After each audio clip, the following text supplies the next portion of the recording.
Ipagpatuloy natin ang pakikinig sa kasaysayang tungkol sa araw na ito.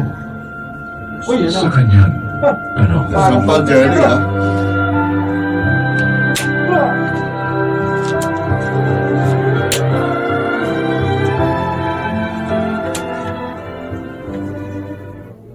Mabuti naman at umuwi ka rin. Talagang pupuntahan ka na namin sa tirahan mo, anak. Kasi hindi ka namin makontak sa cellphone. Des! Sampal, ha, Jerry, ha? Sampalin mo ka agad. Walang hiya ka? Mabuti naman at Mabuti naman at umuwi ka rin.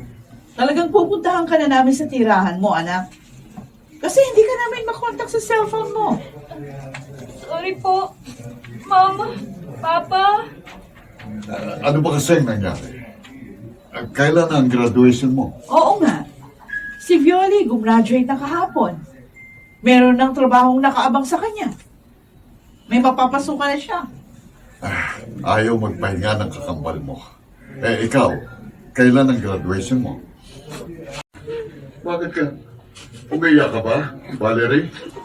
May problema ba, anak? Hindi po ako gagraduate. Ano? Pero bakit? Buntis po ako. Bu- Papa, Mama. Hindi!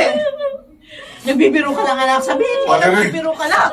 Patawad po, Pali, Mama. ano yan? Langya ka. Sino? Sino ka ba nang dinadala mo? Sino? Ha? Nagtago na po siya, Ma. Anong nagtago? Saan? Niloko po ako. Nasalaka po. Oh, naku. Walang ako.